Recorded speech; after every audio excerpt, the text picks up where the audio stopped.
Hello and welcome to competology academy. तो my self Vidyanand Singh और आज हम लोग डिस्कस करेंगे कि चाइना जो है वो अपनी स्ट्रेंथ को बढ़ा रहा है, अपने बेसिस को मजबूत कर रहा है अलोंग इंडियन बॉर्डर। तो अभी हाल फिलहाल में ये सारी चीज़ें न्यूज़ में निकल कर आ रही थी कि चाइना ने अपने 90% सैनिकों को रोटेट कर दिया है, ठंडी के कारण वहाँ से चाइनीज सैनिक भाग रहे हैं। तो ऐसी चीज़ें चल रही थी न्यूज़ में और डिफरेंट प्लेटफॉर्म्स पे।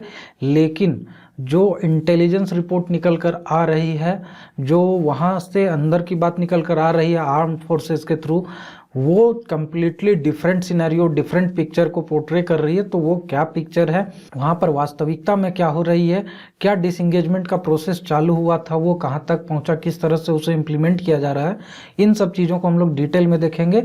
तो हमारे चैनल को सब्सक्राइब कर लें और बेल आइकन को भी दबा दें ताकि ऐसे इंफॉर्मेटिव वीडियोज़ आपको आगे भी मिलती रहे। तो चलिए शुरू करते हैं।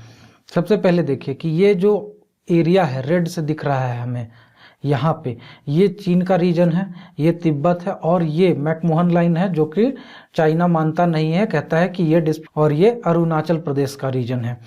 प्लस यहाँ पे ये अक्साई चीन का रीजन है जिसको कि चाइना ने ऑक्यूपाई कर रखा है, ये एलएसी है। और यहाँ पर ये रीजन भी चाइना डिस्प्यूटेड कहता है और यहाँ पर उत्तराखंड के रीजन में भी कुछ रीजन्स को चाइना डिस्प्यूटेड कहता है।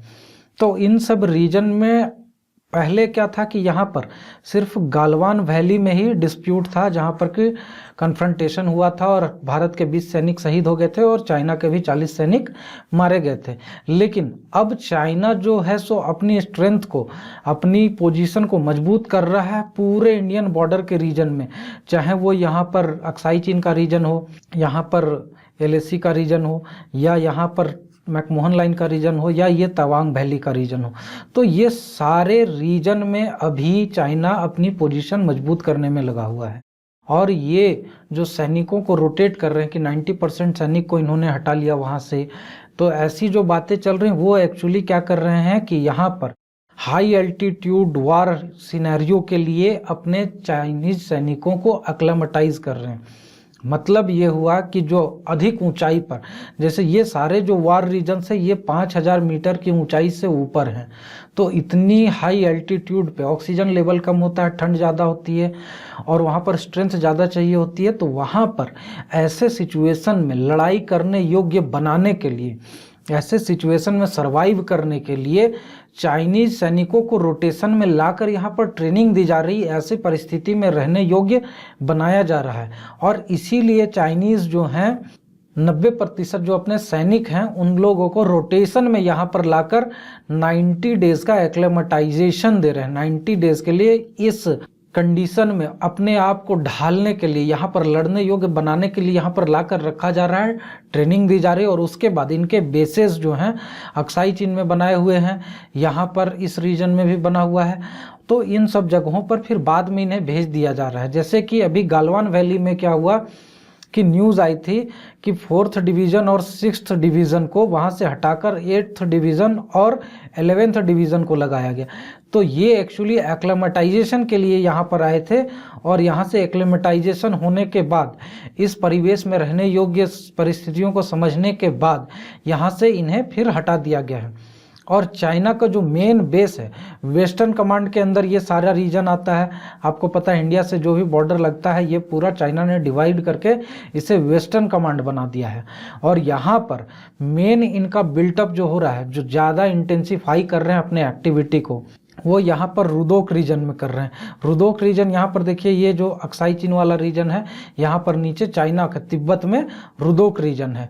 उसके बाद ये है कांगजीवार रीजन, ये यहाँ पर है जिनजियांग में ऊपर की तरफ यहाँ पर। उसके बाद यहाँ पर ये घ्यांसे रीजन है, ये तवांग के पास है यहाँ पर। और उसके बाद ये गोलमुद रीजन है, ये यहाँ पर है तवांग के ऊपर। और इन सब रीजन में चाइना अपनी हेवी बेसिस तैयार कर रहा है, यहाँ पर ज़्यादा से ज़्यादा सैनिकों के रखने के लिए एकोमोडेशन तैयार कर रहा है, वो भी परमानेंट एकोमोडेशन।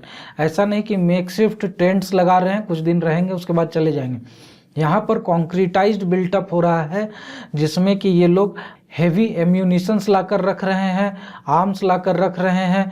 यहाँ पर हॉस्पिटल भी बनाई जा रही है और यहाँ पर पूरा फुल फ्लेज आर्मी बेस तैयार किया जा रहा है। जैसे कि हम लोग इंडिया में नहीं देखते हैं कि कैंटोनमेंट एरिया होता है उस तरह का यहाँ पर बनाया जा रहा है। और ये एक बहुत ही चिंता का विषय है इंडिया के लिए, क्योंकि ऐसे एडिशनल एकोमोडेशंस, हॉस्पिटल की फैसिलिटीज़ और बाकी चीज़ों के साथ प्लस एयर बेसिस के साथ आप यहाँ पर देखेंगे कि ये जो यहाँ पर डिफरेंट लोकेशंस के यहाँ पर लेजेंडरीज दिए हुए हैं, इसमें आप देख सकते हैं कि ये जो गोल से दर्शाए हुए रीजन है, ये सारे जो बेसेस थे ये डोकलाम के स्टैंड ऑफ के पहले के थे, और स्क्वायर से जो बनाए गए हैं ये सारे जो बेसेस हैं ये सब डोकलाम स्टैंड ऑफ के बाद बनाए जा रहे हैं। और देख रहे हैं कि आप ये कितने नज़दीक में इंडियन बॉर्डर्स के बना रहे हैं। ये सारे बेसेस डोकलाम स्टैंड ऑफ के बाद बनाए गए हैं, और ये इंडिया के लिए एक बहुत ही चिंता का विषय है, क्योंकि चाइना, हम लोग न्यूज़ में तो देख रहे हैं कि चाइना के सैनिक ठंड से डर कर भाग रहे हैं, ये भाग रहे हैं, वो भाग रहे हैं, न्यूज़ में पूरा कंप्लीट डिफरेंट नैरेटिव चल रहा है। लेकिन यहाँ पर जो एक्चुअल ग्राउंड रियलिटीज़ है, जो पोजीशन है, वो देखकर कुछ और ही चीज़ लग रही है। क्योंकि यहाँ पर डोकलाम क्राइसिस के बाद चाइना ने बहुत हेविली इन्वेस्ट किया अपने बॉर्डर इंफ्रास्ट्रक्चर में और मिलिट्री इंफ्रास्ट्रक्चर में, और वो लगातार एयर बेसेस और डिफरेंट चीज़ें यहाँ पर तैयार किए जा रहे हैं। आप ये देखिए, ये एयर बेस है जो कि डोकलाम क्राइसिस के बाद बना है, ये एयर बेस डोकलाम क्राइसिस के बाद बना है। यहाँ पर अरुणाचल प्रदेश के बॉर्डर के नज़दीक ये एयरबेस डोकलाम क्राइसिस के बाद बना है। ये गोलमुद का जो एयरबेस है ये भी डोकलाम क्राइसिस के बाद बना है। तो ये लगातार पूरा एकदम ईस्टर्न टू वेस्टर्न फ्रंट लगातार पूरा मिलिट्री बिल्टअप कर रहे हैं, एयर बेसेस बना रहे हैं, हेलीपोर्ट्स बना रहे हैं, उसके बाद एयर डिफेंस साइट्स बना रहे हैं। तो इन सब चीज़ों से इंडिया को कंसर्न रखने की ज़रूरत है, और न्यूज़ के नैरेटिव पर डिफेंस के वार नहीं लड़े जा सकते हैं। लड़ाइयाँ न्यूज़ नैरेटिव पे नहीं लड़ी जाती है, एक्चुअल ग्राउंड रियलिटीज़ पे लड़ी जाती है। और इसीलिए इंडिया को अपनी डिफेंस मजबूत करने के लिए यहाँ पर स्टेप्स लेने पड़ेंगे। क्योंकि ये देखिए, ये लोग प्रिपेयर क्या कर रहे हैं, लॉन्ग हॉल एस्टेब्लिशमेंट्स, यानी कि ये लोग परमानेंटली जो है विंटर सीजन में भी अपने पोस्ट ऑक्यूपाई करके रखेंगे। पहले क्या होता था कि जब भारी बर्फबारी होती थी ठंड के सीजन में, तो चाइनीज़ ट्रूप्स पीछे हट जाते थे, इंडिया के भी ट्रूप्स पीछे हट जाते थे। लेकिन अब यहाँ पर चाइना क्या कर रहा है कि अपने परमानेंट विंटर पोस्ट को ऑक्यूपेशन में रखने की पूरी तैयारी कर चुका है। यहाँ पर परमानेंट पोस्ट बन गए हैं पूरे अलोंग द एलएसी और बॉर्डर रीजन के। यहाँ पर ये लोग उनके एक्लेमेटाइजेशन कर रहे हैं, रोटेशन में वहाँ पर 3-3 महीने के लिए सैनिक को ला रहे हैं, उनका एक्लेमेटाइजेशन हो रहा है। और फिर वहाँ से नज़दीक के ही पोस्ट में आप देखेंगे कि जितने भी पोस्ट हैं वो बॉर्डर से एकदम सटे हुए हैं। बॉर्डर पे तो इनका आउटपोस्ट है, चलिए समझ में आता है। और उसके बाद यहाँ पर जो परमानेंट बेसेस ये लोग बना रहे हैं पूरा बॉर्डर के नज़दीक में, तो यहाँ से इनको हैवी डिप्लॉयमेंट करने में कभी भी दिक्कत नहीं होगी। तो वॉर के सीन में इनके पास एक बहुत बड़ा एडवांटेज होगा, क्योंकि इनके एयर बेस, हेलीपैड्स और सारी चीज़ें, हैवी लिफ्ट एयरक्राफ्ट्स भी ये लोग रखे हुए हैं। तो यहाँ पे ये लोग तुरंत ही अपने सैनिकों को वॉर फ्रंट पे डिप्लॉय कर देंगे, जिससे कि इंडिया को बहुत दिक्कतें आ सकती हैं, और इसके लिए इंडिया को सतर्क रहना पड़ेगा।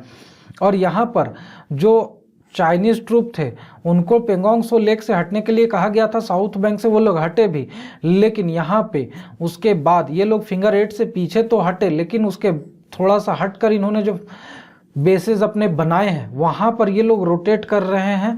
पेंगोंग सो भी 5300 मीटर की एल्टीट्यूड पे, और इतनी एल्टीट्यूड पे ये लोग रोटेट करके उस रीजन में परमानेंट कॉम्बैट मोड में अपने सैनिकों को रखने के लिए एक्लेमेटाइजेशन दे रहे हैं। प्लस यहाँ पर देखिए, हर एक डिवीज़न, जितना भी हमने लोकेशंस देखा वहाँ पर डिफरेंट डिवीजन्स हैं आर्मीज़ के, चाइनीज़ आर्मीज़ के, और यहाँ पर हर एक डिवीज़न के पास 2 ऐसे मोबाइल इन्फेंट्री रेजिमेंट्स हैं, उसके बाद आर्मर्ड रेजिमेंट हैं, आर्टिलरी रेजिमेंट है, यानी कि ये सेलिंग भी वहाँ से आसानी से बहुत हेवीली कर सकते हैं।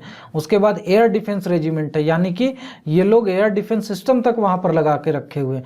प्लस ये लोग यहाँ पर क्या कर रहे हैं कि ऐसे स्नो मोबिलिटी वाले व्हीकल्स और आर्टिलरीज खरीद रहे हैं जो कि बर्फ़ के कंडीशन में भी इन्हें ईजिली डिप्लॉयमेंट में हेल्प करेगा। प्लस यहाँ पर ये लोग वहाँ पर बर्फ़ के कंडीशन में रहने लायक सारा इंफ्रास्ट्रक्चर तैयार किया है इन्होंने। तो ये सारी चीज़ें ये लोग पूरी तैयारी के साथ वहाँ पर कर रहे हैं। प्लस क्या है कि जो चाइनीज़ ऑक्यूपाइड लद्दाख है, यानी कि अक्साई चीन है, जो चाइना के कब्जे वाला लद्दाख रीजन है, वहाँ पर इन्होंने बहुत हेवीली कंस्ट्रक्शन शुरू कर दिया, इंटेंसिफाइड कंस्ट्रक्शन कर रहे हैं, कंक्रीट का पूरा एकदम बढ़िया सा रेजिमेंट बना रहे हैं, वहाँ पर कैंटोनमेंट एरिया टाइप डेवलप कर रहे हैं। प्लस ये जहाँ पर भी इन्होंने आर्मी के बेसिस बनाए हैं वहाँ पर टाइम एंड अगेन ये लोग वार एक्सरसाइजेस कंडक्ट कर रहे हैं, जिसके कारण कि यहाँ पर देखा गया अभी सिंगात्से रीजन में तिब्बत में इन्होंने आर्टिलरी का और ये सारी चीज़ों का, देखिए ये लोग एंटी टैंक रॉकेट लॉन्चर्स की प्रैक्टिस कर रहे हैं, ग्रेनेड लॉन्चर्स की प्रैक्टिस कर रहे हैं, एंटी एयरक्राफ्ट मशीन गन्स की प्रैक्टिस कर रहे हैं और हर तरह के लगभग जितने भी इनके पास वेपन्स हैं उनको यूज़ कर रहे हैं। उस कंडीशन में चलता है नहीं चलता है, कितनी उसकी मारक क्षमता होती है, कितना वो इफेक्टिव होता है, कितना वो दुश्मनों को नुकसान पहुंचा सकता है, ये सारी चीज़ों की ये लोग जांच पड़ताल कर रहे हैं, प्रैक्टिस कर रहे हैं, अपना निशाना साधने की सटीकता को बढ़ा रहे हैं। और इससे इंडिया को कंसर्न रखना पड़ेगा, क्योंकि ये एक बहुत ही हेवी एस्टेब्लिशमेंट ये लोग यहाँ पर कर रहे हैं, पूरा कैंटोनमेंट एरिया बसा दे रहे हैं अलोंग द LAC, जिससे कि ये लोग कभी भी शॉर्ट टाइम पीरियड में शॉर्ट नोटिस पे वहाँ पर डिप्लॉयमेंट कर सकेंगे। तो ये इंडिया के लिए एक बहुत ही सोचने का विषय है। और यहाँ पे इन सब चीज़ों की न्यूज़ आने के बाद जो हमारे चीफ ऑफ डिफेंस स्टाफ हैं जनरल बिपिन रावत, उन्होंने कहा कि ये आर्मी में चलता रहता है एक्लेमेटाइजेशन के लिए। हाई एल्टीट्यूड वार एरिना जो होते हैं, जहाँ पर ज़्यादा ऊंचाई पर लड़ने की ज़रूरत होती है, वहाँ पर एक्लेमेटाइजेशन के लिए, उस प्रारूप में सैनिकों को ढालने के लिए वहाँ पर सैनिकों को भेजा जाता है कुछ दिन के लिए। और यही चीज़ चाइना कर रही है, इंडिया बहुत पहले से करती आई है। इसके लिए हमें कंसर्न रखने की ज़्यादा ज़रूरत नहीं है, क्योंकि हम लोग अभी भी स्ट्रेटेजिक पोजीशन में वहाँ पर बैठे हुए हैं। हमारे भी सैनिक रोटेशन में जा रहे हैं, आ रहे हैं, एक्लेमेटाइजेशन हो रहा है। फिंगर 4 पे पेंगोंग सो लेक रीजन में अभी भी हमारी परमानेंट एस्टेब्लिशमेंट है और ये थ्रू आउट विंटर हम लोग भी रखने वाले हैं। और अगर किसी भी वैसी विषम परिस्थिति में चाइना अटैक करता है तो उसे मुंह तोड़ जवाब देने के लिए हम लोग अपने बेसिस पे बैठे हुए हैं, चाहे वो लद्दाख का रीजन हो, चाहे वो अरुणाचल प्रदेश का रीजन हो, चाहे वो हिमाचल का रीजन हो, हर जगह पे हमारे भी आर्मीज़ की डिप्लॉयमेंट तुरंत की जा सकती है। हम लोग भी वहाँ पर पूरी तैयारी में बैठे हुए हैं और नज़दीक में ही हमारे भी सारे डिप्लॉयमेंट के नेसेसिटीज़ उपलब्ध हैं। तो आगे अभी इसमें क्या डेवलपमेंट होती है ये सब चीज़ें हम लोग बाद में देखेंगे। My self Vidyanand Singh signing off. हमारे सोशल मीडिया चैनल्स पे हमें फॉलो करें, हमारे वेबसाइट पे डिफरेंट कोर्सेज चल रहे हैं उन्हें आप परचेज करें, सब्सक्राइब बटन को दबा दें और बेल आइकन को भी दबा दें, ताकि जब भी हम नई वीडियोस डालें तो उसकी इन्फॉर्मेशन आप तक पहुंचती रहे। Thank you very much and have a nice.